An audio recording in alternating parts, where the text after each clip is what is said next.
रहमानुर्रहीम। अस्सलाम वालेकुम स्टूडेंट्स। जी स्टूडेंट्स, कैसे हैं सब? उम्मीद करता हूँ सब ठीक ठाक होंगे। मैथ 622 की असाइनमेंट नंबर 1 LMS पे अपलोड हो चुकी है। 21 नवंबर इसकी लास्ट डेट है और ये कवर करती है 1 से लेके 51 मॉड्यूल्स को।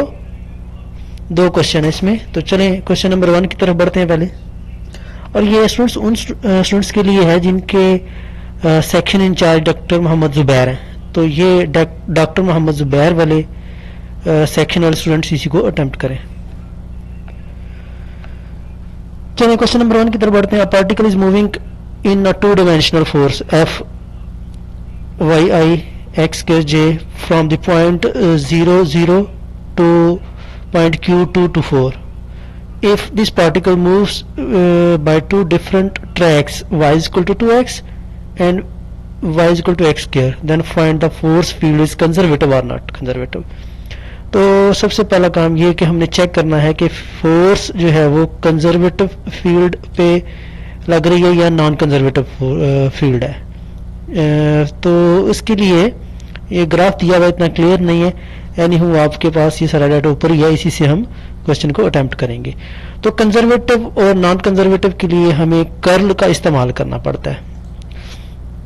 कर्ल बेसिकली क्या होता है? Del cross F. ये आपको पता है कि हम मार लेते हैं यहाँ पर आई जे और के, यहाँ पर partial over partial X, partial over partial Y आ जाता है, पार्शियल ओवर पार्शियल जी। यहाँ पर एक्स वाली जो भी वैल्यू होगी वो ये लिखेंगे, यहाँ पर वाई वाली और यहाँ पर के वाली, चूंकि के 0 है तो यानी 2 डायमेंशनल ही है, तीसरी नहीं है, तो इसलिए यहाँ पर 0 आएगा। फाइनली इसको सॉल्व जब हम करते हैं तो ये चीज़ बच जाती है हमारी, ठीक है। यानी सॉल्व करने के बाद हमारे पास ये आंसर आएगा, पार्शियल और पार्शियल एक्स एफ वाई, यानी एफ वाई वाली forces minus partial over partial y F x वाली फोर्सेस। तो ये इन शॉर्ट मैंने यहाँ पर लिख दिया हुआ है, ठीक है जी। तो चलें अब देखते हैं कि कर्ल जो है ये हमने कर्ल निकालना है। अगर तो ये 0 आ गया तो फोर्स कंजर्वेटिव होगी, फोर्स फील्ड क्या होगी? कंजर्वेटिव होगी। अगर 0 नहीं आता इसका आंसर तो ये फोर्स कंजर्वेटिव नहीं होगी। तो यहाँ पर हमें फोर्स दी हुई है वाई आई प्लस एक्स स्क्वायर जे। तो यहाँ पर वाई वाली लिखेंगे जो कि हमारे पास एक्स स्क्वायर है, यानी जे कंपोनेंट वाली वो वाली एक्स स्क्वायर आ गई। यहाँ पर आई कंपोनेंट वाली जो कि हमारे पास वाई है वो यहाँ पर आ जाती है, ठीक है जी।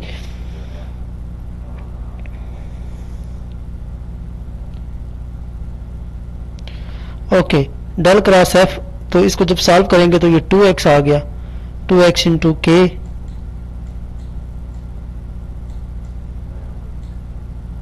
ठीक है जी। फाइनली 2x ही आ जाता है, ठीक है।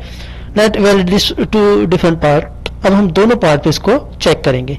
पहले y is equal to x, जहां पर y है वहां पर x रख लेंगे। यहाँ पर चूंकि y है ही नहीं है तो सिंपली आंसर फिर वही आ जाएगा, 2x माइनस के, 2x माइनस 0 इंटू के, सॉरी।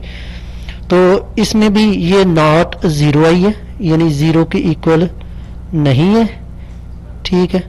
तो सेकंड पार्ट में उसने बोला कि y is equal to x square. Second part में अब देखते हैं y की जगह फिर हम क्या करेंगे, एक्स स्क्वायर करेंगे। यहाँ पे फिर y नहीं है तो फिर आंसर यही आ जाता है जो कि 0 नहीं आ रहा। तो हमने देख लिया कि बोथ केसेस में कर्ल जो है वो 2x आ रहा है जो कि 0 नहीं है, therefore force is not conservative. Force जो है फिर वो आपकी नॉट कंजर्वेटिव होगी।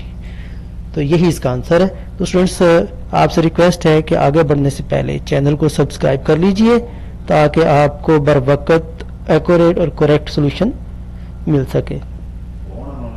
चलें अब क्वेश्चन नंबर 2 की तरफ बढ़ते हैं। क्वेश्चन नंबर 2 क्या है जी? Find a unit normal.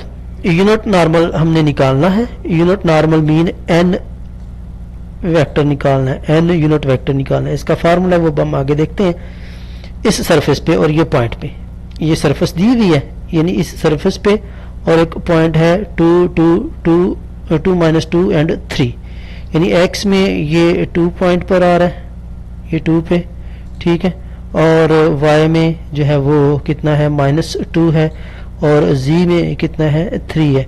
यानी ये इन तीनों को जब मिलाएंगे तो ये वाला पॉइंट बनेगा जो कि हमने निकालना है, normal vector, normal unit vector निकालना है इसका। तो यहाँ पर ये इसका आंसर है। ये हमें सरफेस दी हुई है, ठीक है, इसको हमने साई लेट कर लिया, फाई लेट कर लिया। ये आप अपनी मर्जी से इसको एफ लेट कर लें, जी लेट कर लें, कोई भी चीज़ आप रख सकते हैं, ए लेट कर लें, ये आपकी अपनी चॉइस है, ठीक है जी। तो अब इनका डेल एक्स और डेल फाई और डेल एक्स यानी पार्शियल डेरिवेटिव निकालेंगे एक्स के हिसाब से भी और वाई के रिस्पेक्ट भी और जी के रिस्पेक्ट भी। ये हमने क्यों निकालने हैं ये आगे हम देखेंगे। तीनों हमने निकाली है। ये निकालने के बाद हम डेल फाई निकाल लेंगे। तो डेल फाई में भी जो हमने ये वेक्टर निकाले हुए हैं यहाँ पर इसकी कीमतें पुट कर देंगे, जस्ट सिंपल, ठीक है। तो ये आपका आंसर आ जाएगा। अब हमने पॉइंट जो दिए हुए हैं उस पॉइंट के अगेंस्ट इसको चेक करना है। पहले x की जगह 2, फिर y की जगह -2, z की जगह 3 पुट कर देंगे। तो ये पुट करने के बाद आंसर जो है वो आपका ये आ जाएगा। ये आपका यूनिट वेक्टर आ गया। अब इसका मैग्नीट्यूड भी लेंगे, क्योंकि मैग्नीट्यूड ये भी आपका वेक्टर है, सॉरी, इसका मैग्नीट्यूड लेंगे। मैग्नीट्यूड लेने के बाद हम नॉर्मल वेक्टर निकाल लेंगे। नॉर्मल वेक्टर का फार्मूला आपको पता है, यूनिट वेक्टर का क्या होता है, v वेक्टर ओवर v का मैग्नीट्यूड, ठीक है जी।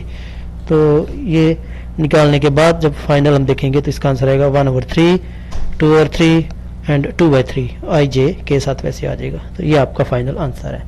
तो स्टूडेंट्स ये 100% करेक्ट असाइनमेंट है और इसमें आपने अपनी मर्जी के मुताबिक स्टाइल से जो बेहतर लगता है उससे आपने इसको ड्राफ्ट करना है। Same as it as copy ना कीजिएगा, थोड़ा बहुत वर्डिंग का चेंज कर लीजिएगा। होपफुली आपको समझ आई होगी। थैंक यू स्टूडेंट्स, अल्लाह हाफिज़।